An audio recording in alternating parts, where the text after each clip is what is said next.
Welcome to my channel, Ron Rose PI, Stories from the Case Files. Today's story is about the night I got shot. It was Christmas 1979, Inglewood, California, about 7:30 at night. I was with a friend of mine.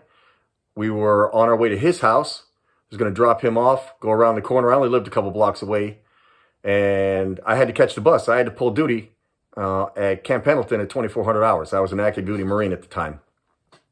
And we'd been friends forever, since 6-7 years old. So we'd walked up and down that street thousands of times. Come on, really? So we're walking down the street, and as we approach Cedar, I look to my right, and I see a couple of guys that just don't belong. They're wearing dark clothes. One's got an overcoat on. They're not showing their hands. Their hands are in their pockets, and they're walking right towards us, and they're looking at us hard. So I tell my buddy, whatever you do, don't stop and don't turn around. Just keep going. So we step off the curb. The guy goes, "Hey!" And what does my buddy do? He stops and turns around. Unbelievable, right? Unbelievable. So I stop to turn around. Hey, look, I'm not leaving him there. So I stop and turn around, and we're both staring down the barrel of a snub-nosed .38 caliber revolver. And this guy's like, "Give me your money. Give me your money." I'm not giving you my money. Can't do that. And give me your money. Give me your money or I'm going to shoot you. So my buddy reaches into his pocket and he pulls out a silver dollar. Now, this is the silver dollar that his grandfather gave him 2 years prior. For Christmas, 2 years prior. And I looked at him and I said, "Put that away. We're not giving them shit." It was like, give me a break. And that really made that guy mad. And he's like, "Listen, either you give me your money or I'm going to shoot you." I was like, no. So he tells us, "I'm going to count to 3. And if you don't give me your money by the time I count to 3, I'm going to shoot you both." And he was good for his word. I got to say, he did what he said. Man of his word, right? So he goes 1, 2, 3, ping, ping. And just like that. And my buddy, on the count of 3, my buddy turns to run, throws up his arm, takes in through the front of the forearm, out through the back, into the top of his chest on the side, bounces off a rib, and lodges down in his liver, bullet in his liver. And he's still alive. I talked to him. We still talk. We're still best friends.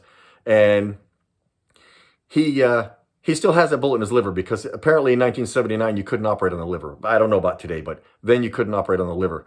So it's still in his liver and he's still alive.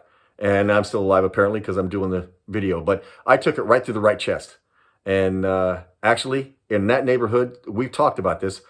Between the two of us, we're the only ones that we know of that are still alive. Everybody else is dead from violence or drugs, unfortunately, because that's just the neighborhood that we grew up in. But anyway, so my buddy takes off running, and I stand there, and I've seen too many Westerns, I guess. I love John Wayne movies, right? So I put my hand over my chest. Why? I don't know. Instinct, whatever. Too many, I'm telling you, too many movies. So I put my hand over my chest, and I watched these guys run away because they took off, ping, ping, and they took off running. And the guy turns around, and he sees me standing there, and he cracks off another round. And I'm telling you, it's weird how the mind works because I jumped down. I was face down in the street, face down. And the thought goes through my mind, I better get down. This guy's shooting again. It was a 1965 white Ford Mustang. One of my favorite cars. I'll never forget that car. Saved my life, probably. So I'm laying there and I can hear them running because they're wearing platforms. Click, click, click, click, click, click, click, click, click, click, right? So I can't tell whether they're coming back or they're still running away. And I got to tell you, boy, that was a very long few seconds. Very long few seconds. Because my ears are ringing. I can't hear. It's like 2 gunshots, point blank. It's so loud. My ears are ringing. So I'm waiting and waiting, and I'm like poised. I'm ready to jump up because if they come back, I got to do something now. I mean, my buddy's gone. I got to do something. I got to try something. So fortunately for me, they kept running away. Ping, ping, ping, ping, ping, and it's quieter and quieter, quieter. And I finally realized. So I jump up. I watch them. They jump into a 1968 brown Chevy Camaro. Ping, take off, southbound on Cedar Avenue. They're gone. First thing I think, I got to find my buddy. I turn around, I go, and he's 2 houses down from the corner. at, well, I'm not going to say the name, but it was a friend of ours, and he's on the, it was his house, and he's on the steps. My buddy's on the steps, and he's like crying and pleading, please help us, please help us, please help us. And our friend's mother, who's known us for a long time, I mean, since we were little kids, she's known us, and she's telling him, just get away, just leave us alone, just get away, just get away. She knew who he was. She knew who he was. So I go to the front, and I grab a hold of the fence because I'm kind of getting a little dizzy.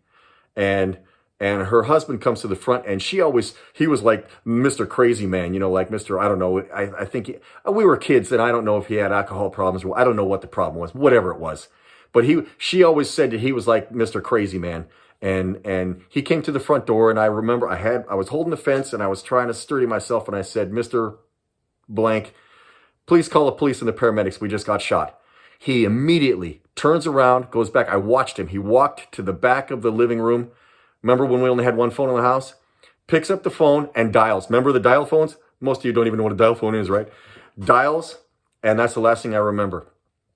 Next thing I remember, I'm on my hands and my knees, and I'm looking at the ground, and I'm watching the blood. I'm watching it drip out of my chest. And remember the milk commercial where the drop of milk hit and it went really in slow motion? That's what I was watching. It was weird, man. I must have been in shock or something. So I'm watching the blood drip out of my chest, and it's going drip, and it's making that noise. I'm hearing the noise. Drip, drip, and it's splashing off the sidewalk in slow motion. It was really, really weird. So my buddy, he comes back out. He comes off the porch, and he comes and he kneels down in front of me, and he's like, what do we do? What do we do? I said, let's go home. Let's go home. What else are we going to do, man? I'm not going to sit here. So I really thought I helped him up, but I know he helped me up. There's no way I'm positive. I thought I was helping him up. He helped me up. I'm sure he did. So we get up, we start walking to his house, and he lives at the end it's a cul-de-sac. So it's like, well, they didn't have cul-de-sacs in those days, remember? This is old times. It was a dead end. So he lived at the end of the dead end street. So we're heading towards his house, and it's only like 8, 9 houses away. And I only made it about 3 houses. I made it across the street. And then all of a sudden, the cars are parked like this in the street, and they start doing this. Wing, boom. It was like, man, it was like a half pipe. Just this, I couldn't see straight. I was really, really dizzy, and the cars were just doing this in the street. They were just going from side to side and side to side. And I told him, man, I got to sit down. I got to sit down. I can't walk. I can't even see straight. So he keeps going home. He's only got about 4 houses to go. And he's like, and I'll never forget that sound. He's like, Mom, Mom. And he's like crying and kind of yelling for help all at the same time while he's walking. It was, anyway. So I hear him, and then I hear his mom. And she knew us forever. I talked to her. I still talk to her. I still talk to her. She's quite older now, but she's still around. She's still around. So I hear her say, well, is he all right? So he comes back out to the front, and he yells down to me, Ron, are you all right? And what a doofus. What do I tell him? Yeah, I'm fine. What a freaking moron. Yeah, I'm fine. Right. So that's the last thing I remember. Next thing I remember is I woke up to paramedics all around me and police all around me. And there's a whole nother story to that. Maybe I'll do a video about that, because that's a long deal. But I do have to share this. I mean, the freaking ambulance driver was really young, and he was so nervous and so scared. It was like, you're going to be okay, man. You're going to be okay. You're going to be okay. And I looked at him, and I'm like, I've never been in an ambulance before, man. Hit the freaking lights, turn on the siren, and let's go. And he looked at me like I was crazy.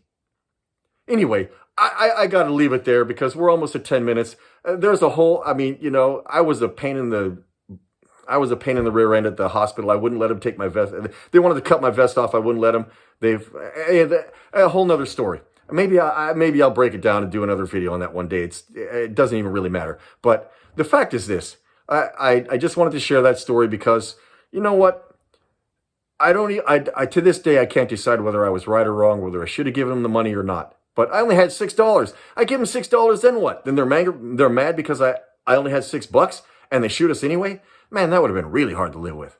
So anyway, that's my story. Thanks for hanging in with me. And check into my, I have a lot, I'm going to be doing more and more videos about cases from my job as a police officer, and I'm still an active, proud investigator to this day. So I'm going to do a lot more videos. People need they need a relief, man. There's so much serious stuff going on today that, you know what, people really just need a break. And so jump on my channel, listen to a story. It'll take you away for 5 or 10 minutes and you can think about somebody else's problems. Anyway, take care. Thank you very much. Have a great night.